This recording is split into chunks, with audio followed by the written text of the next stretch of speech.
May isang senador, Pangilinan, noon below 8, no criminal liability yan. Below 9 rather. I'm sorry, below 9. Above 9, under 12, may tignan ng fiscal o ano, if there is really malice or a violent character. Noon, 12 hanggang 16, apply na yung law. Pero usually, yung bata talagang nire-release. Here comes Pangilinan. No? You know what the guy did? Yung problema natin ngayon, under the Pangilinan law, hindi ka makulong. Eh kung yung 15 years old, papasok ka ng bahay, sasaksakin ka, patayin ka, tapos kunin mo yung kinuha yung pera. Pagdating doon sa stasyon, sabihin ng police, report ng recorded, increase the number of crime tenfold. Sabi ko, napakagagong. Itong sinasabi ko ngayon, ito hindi naintindihan ng human rights. Lalo ng mga bata. Pag ang bata ay inuli na talagang mag-grapple sa iyo. I have seen that many times. Ngayon naman, yung pulis na nakikita nila na parang nagbabakbakan at binatuta yung tao, sigurado yan, lumaban. Kasi kung walang resistance, if there is no violent resistance, there is no reason at all for the police to inflict. It only becomes a sin pagka ayaw mong sumama kasi ang order sa pulis, saan niya dalhin? Alang-alang sa restaurant. When you are arrested, talagang dalhin ka sa, you cannot bring him to a restaurant and should be brought to the police station for documentation and investigation. And kung if you are detained, then you start to look for a lawyer.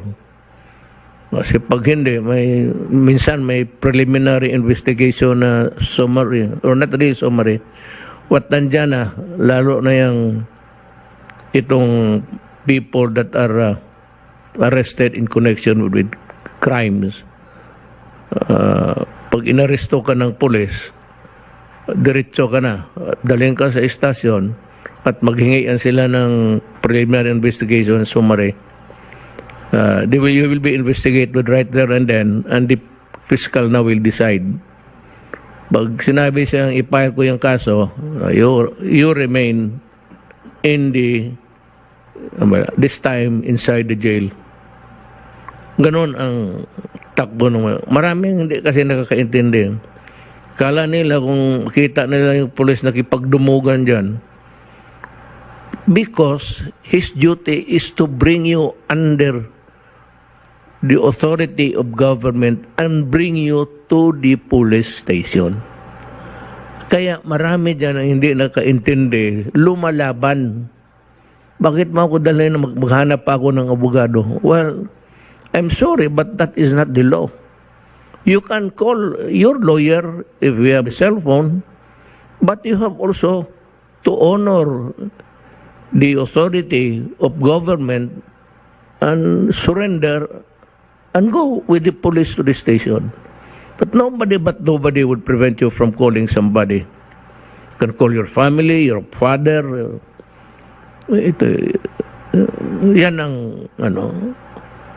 tandaan ninyo yan, ha? Kasi maraming hindi nakaintindi talaga ng, alam ko, kawawa ang pulis eh. Kasi yung mga bata, may isang senador, Pangilinan, noon below 8, no criminal liability yan. Below 9 rather. I'm sorry, below 9. Above 9, under 12, may tignan ng fiscal o ano, if there is really malice or a violent character. Noon, 12 hanggang 16, apply na yung law. Pero usually, yung bata talagang nire-release. Here comes Pangilinan. No? You know what the guy did? Yung problema natin ngayon. Yung mga hold-upper na, yun yung nakikita ninyo noon na sa Dewey Boulevard. Nakikita ninyo nag-snatch, takbo dito, takbo doon, nakukuha sa camera. And do you know, I said, why they are so bold to do that, daring? Because they have been previously, sa experience nila, under the Pangilinan law. Hindi ka makulong.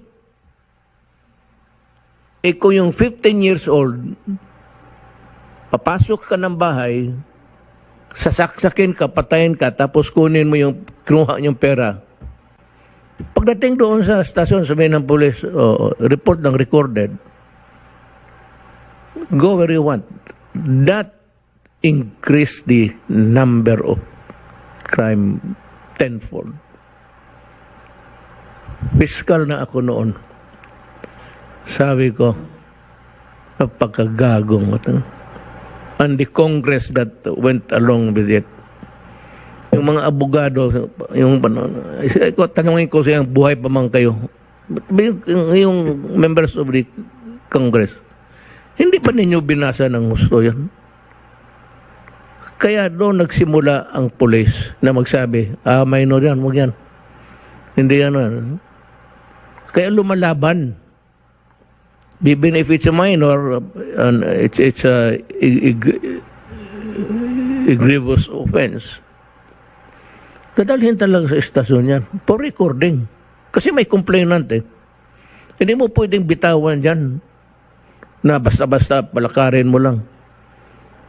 Even if they are minors, but even if there is a Pangilinan law, actually, wag kayong bumoto. Ang dalawa lang yan.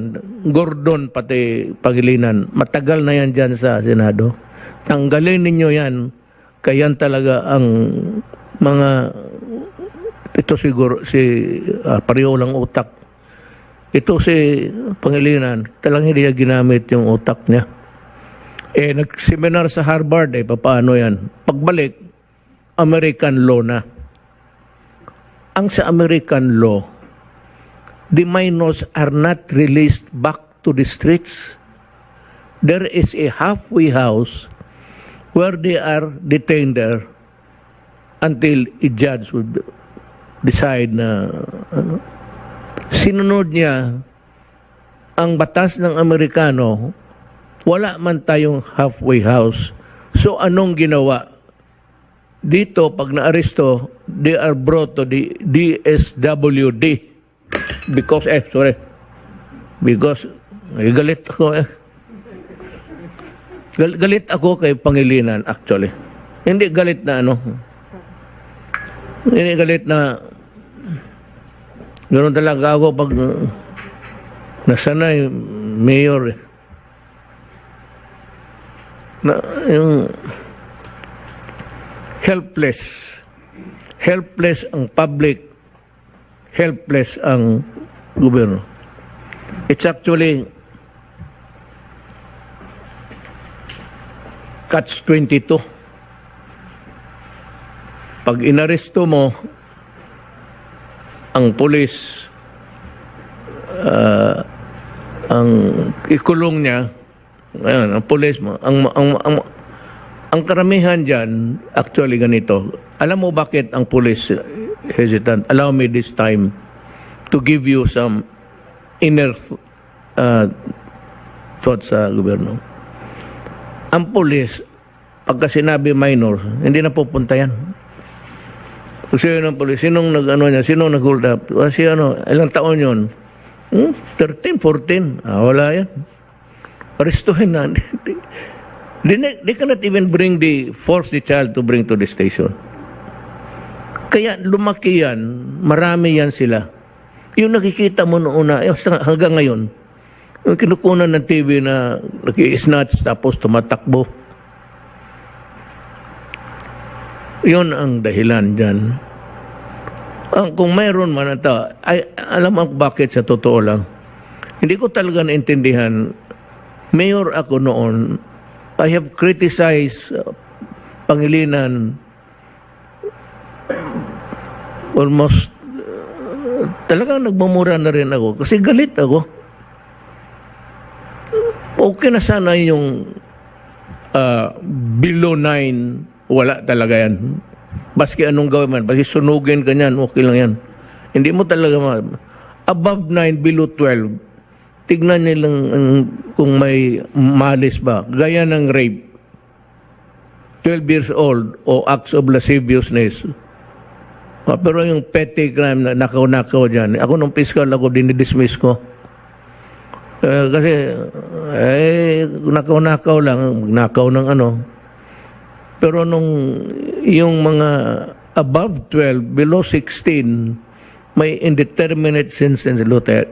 Nagtitimpla kami. I-recommenda namin.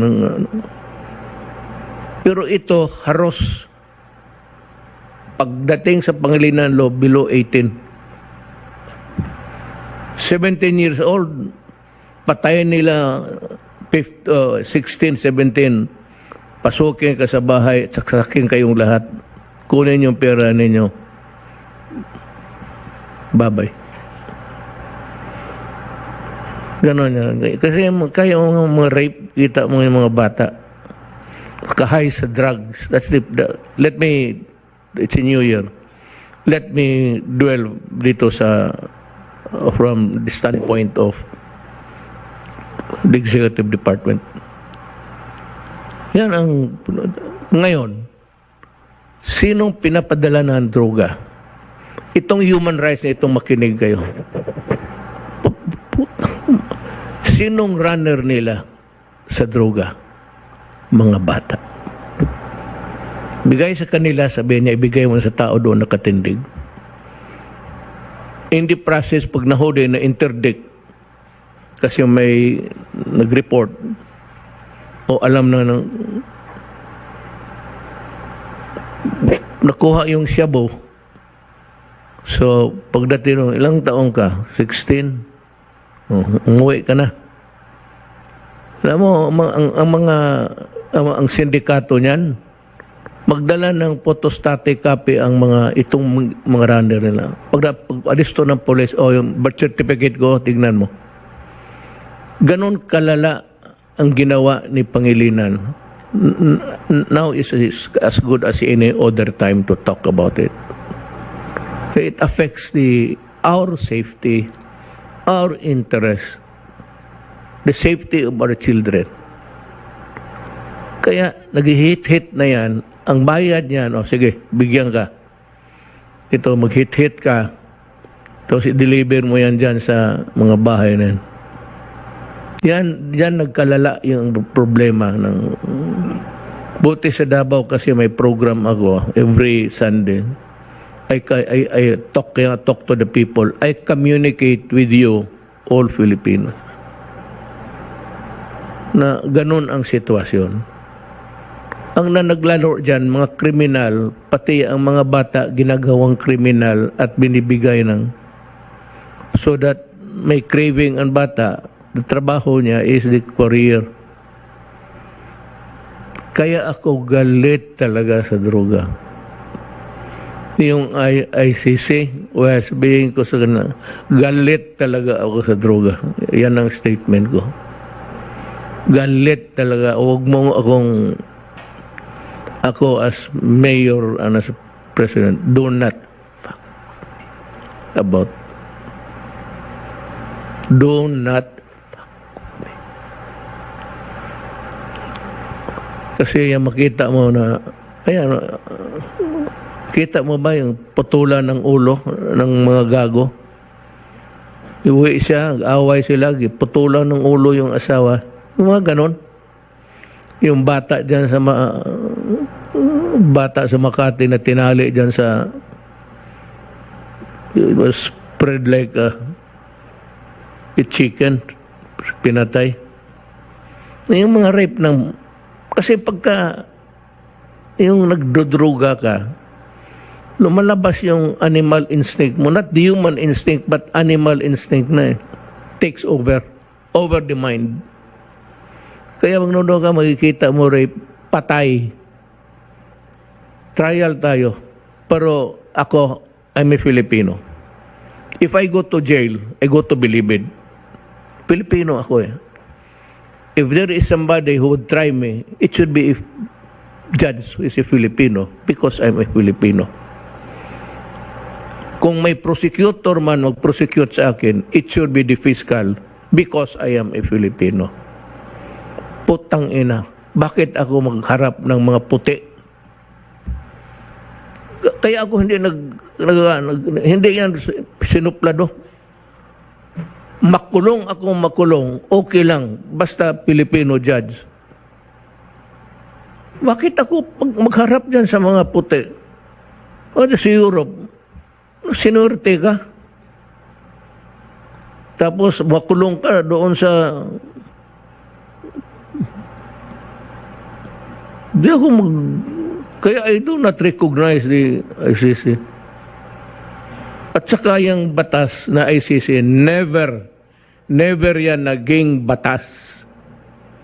That's what I'm telling them. And itong mga kandidato na ito, sabi na they will revive. Go ahead. Be my guest.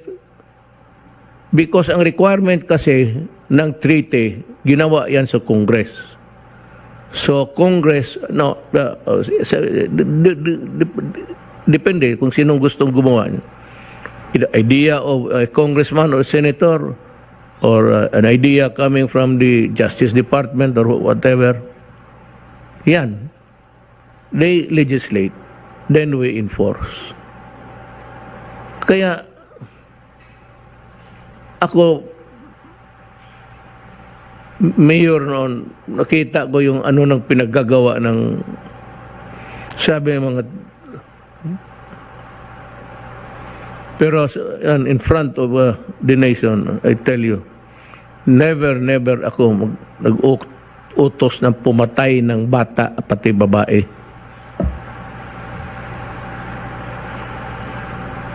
Pero sabihin ninyo ngayon, ilang pulis na ang namatay na lumaban ng mga durugista? It should be an interesting question to ask the human rights. Bakit? Ilang pulis na? Ilan na ang asawa na biyuda na? Because of drugs. Ilan na yung mga bata ngayon na wala na tatay at pulis namatay? Because of drugs. Enforcement. Buti sana kung sabi mo na ito lumalaban talaga. Sinasabi ko na sa kanila, Andor, durugista, may armas yan. Bantay kayo, sinasabi ko sa mga pulis. Again and again, bantay kayo, kaya hindi yan magpahuli ng... That's why we have this disorder in this country. Ano na presidente ako, sabi nila, I reduce crime by almost 40%. Or sabi sa 60 ba? The statistics are there. Ayaw ko magyabang. I do not want to pull my own chair. Hindi ko na kailangan yan. I have all the accolades and applause to last me a lifetime. Pakana ko lang yung magtakbo akong presidente para we were trying to political lang yun. Pero ayaw ko na, actually ayaw ko na. Tapos na ako. Ayaw ko na talaga. Pero yan ang sabi ko. I will never apologize for the death of those bastards. Patayin mo ako, kulungin mo ako. I will never apologize ito. Yan ang pangako. Di ba ang pangako ko na if you cared to, ano ang pangako ko? Law and order. Drugs, sabi ko, mag-focus ako sa drugs. Yan ang sinisilip nila eh. Yun sa human rights. Yung 6 aliens na sabi ko sa kanila, do not do it in my city. You will never go out alive. Itong 6 na aliens, lumaban, kasi nakaano ng baril na dalawa. So dalawa lang lumaban, pero nandoon sila nagtago sila sa isang, they crowded in one corner. They are, ang volume ng fire, two guys firing 45